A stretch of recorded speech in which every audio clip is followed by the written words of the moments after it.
नमस्कार, BPL news में आपका स्वागत है। दोस्तों, इस वक्त की बड़ी खबर निकल के आ रही है। आपको बता दें यूपी से, जहां पर यूपी में पोस्टमार्टम रिपोर्ट में बड़ा खुलासा हुआ है। जी हां, फैसल के पूरे शरीर को बूटों से रौंद दिया गया था। 14 निशान सब्जी वाले के साथ आतंकियों जैसा व्यवहार। पोस्टमार्टम रिपोर्ट में बड़ा खुलासा हुआ है। असदुद्दीन ओवैसी ने योगी सरकार पर बड़ा हमला बोला है। दरअसल आपको बता दें कि 17 साल की उम्र, नाम था फैसल। यूपी के उन्नाव में ठेला लगाकर एक पेड़ के नीचे सब्जी बेचा करता था। 3 पुलिस वालों ने उन्हें आए और थाने ले गए, जहां पर इतना मारा कि उसकी मृत्यु हो गई है। मामले की तूल पकड़ा तो लीपापोती की भरपूर कोशिश की गई थी, लेकिन तूल पकड़ते ही नप गए। तीनों पुलिस वाले सस्पेंड और 302 के तहत मुकदमा भी दर्ज किया गया है। हालांकि गिरफ्तारी की भी कोई खबर नहीं आई है, लेकिन आपको बता दें रिपोर्ट, जो पोस्टमार्टम रिपोर्ट आई थी, काफ़ी चौंकाने वाली है। उसमें पूरे शरीर में इतना मारा गया है जिसमें सर में गंभीर चोट लगने से फैसल की मौत हो गई थी। और ये कारण है कि फैसल की न्याय को लेकर अब देश भर में ट्विटर पर भी मांग उठ रही, सड़कों पर भी लोगों उन्नाव में जमकर हंगामा हुआ और हजारों लोग सड़कों पर उतर आए। देश भर में मांग उठ रही। इस बीच असदुद्दीन ओवैसी ने भी सवाल उठाया और योगी सरकार पर बड़ा हमला बोला है। खास करके यूपी की पुलिस कटघरे में है।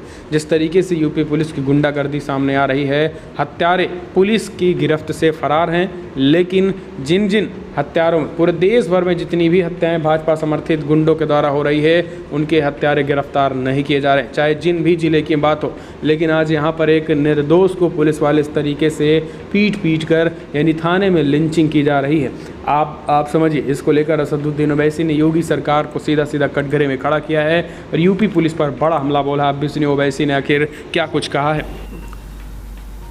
जो दर्दनाक और इंसानियत सोज वाक़या उन्नाव में हुआ, जो फिर से उत्तर प्रदेश सरकार की मुसलमानों से नफ़रत की एक जीती जागती मिसाल है, और उत्तर प्रदेश पुलिस की तरफ से एक क्रिमिनल बिहेवियर की एक और मिसाल है कि एक 17 साला गरीब मुसलमान लड़के को, जो तरकारी बेचता था, उसको उन्नाव की पुलिस ने मार कर उसकी जान ले ली, उसका कत्ल कर दिया।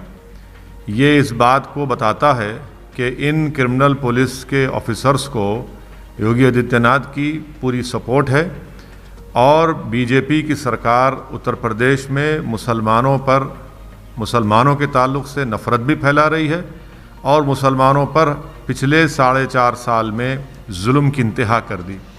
मैं योगी आदित्यनाथ से पूछना चाहता हूं कि अगर इस लड़के का नाम फजल नहीं होता और इसका नाम विवेक तिवारी होता, तो आप क्या करते? आपसे सस्पेंड करते। उन पुलिस वालों को आप उन पर कत्ल का मुकदमा लगाना चाहिए। हम डिमांड करते हैं कि फजल के इस कत्ल के ऊपर योगी आदित्यनाथ ना सिर्फ उन पुलिस ऑफिसर सस्पेंड करें, बल्कि उस गरीब मरने वालों के लिए 25 लाख रुपये का इमीडिएटली एक्सग्रेशिया का ऐलान करें। मगर ये नहीं होगा, इसलिए कि योगी आदित्यनाथ की सरकार उत्तर प्रदेश में मुसलमानों के ख़िलाफ़ एक नफ़रत फैला चुकी है, और या तो इस लॉकडाउन में मुसलमान कोरोना से मरेगा, या दलित मुसलमान कोरोना से मरेगा, या गरीबी से मर जाएगा, या फिर पुलिस के मार से मर जाएगा। और एक एम्पिरिकल डेटा है CSDS का, जो कहता है कि उत्तर प्रदेश के 56% पुलिस ऑफिसर्स पर्सनल मुसलमानों से नफ़रत करते हैं और समझते हैं, पहले से समझ जाते हैं कि ये लोग क्रिमिनल लोग हैं। तो ये एक जीता जागता सबूत है जो योगी आदित्यनाथ की सरकार में मुसलमानों पर जो जुल्म हो रहा है।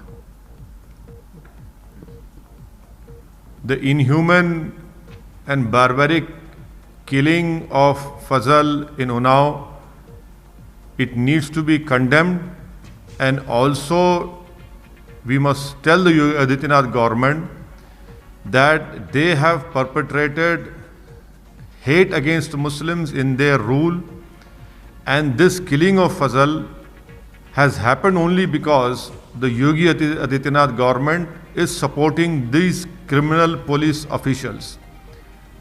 Had this boy name was not Fazal, but his name was Vivek Tiwari, what would have happened?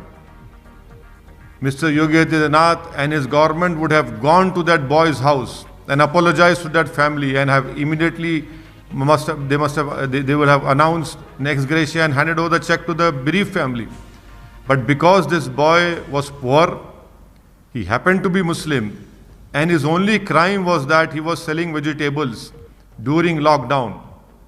The Uttar Pradesh government, led by Mr. Yogi Adityanath, they hate Muslims and Dalits. No two questions about that. There is a track record of that. And also there is an empirical evidence which clearly shows that 56% of UP police believe that Muslims are criminals. Even before an investigation, they believe that. And that is reflected in their behavior towards Muslim youth. I condemn it. This is one more a black mark on BJP government headed by Mr. Yogi Adityanath. Sir, so the Delhi... I don't want to speak anything about Delhi Chief Minister, who I equally blame for the mess which has been created in Delhi. But my question to the Honorable Prime Minister is that, will he please enlighten all the country that why is it that on April 8, 36.5 lakh people were administered vaccines every day. On April 8, come to May 20th, only 13.6 lakh vaccines per day had been vaccinated. Can the Prime Minister please enlighten us that how is it that on April 8, 36.5 lakh vaccines were administered per day, and how is it that on May 20th it has come down to 13.6 lakh per day? Who is responsible, Mr. Prime Minister? Why are you still allowing exports of these vaccines from Serum and from Bharat Biotech? If not, then where are these vaccines? On April, we had 36.5, April 8, and on May 28th is 13.5 lakh. And that is why in state of Telangana, where I am sitting now, there are no vaccines. So the Prime Minister Modi is completely responsible. I am telling you from day one.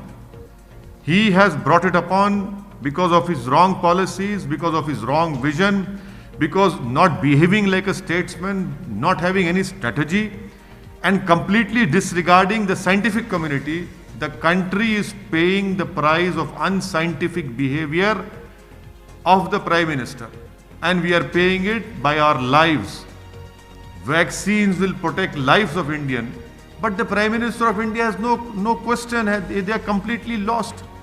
They have left the 137 crore Indians and have said that now you are Atmanirbhar. The government of Modi cannot help you. This is the reality. Sir, and on the, isn't it the duty of central government to procure vaccine? Why is the government holding on to Remdesivir and Tocilizumab and all these black fungus medicines? It is a completely abdication of their constitutional duty.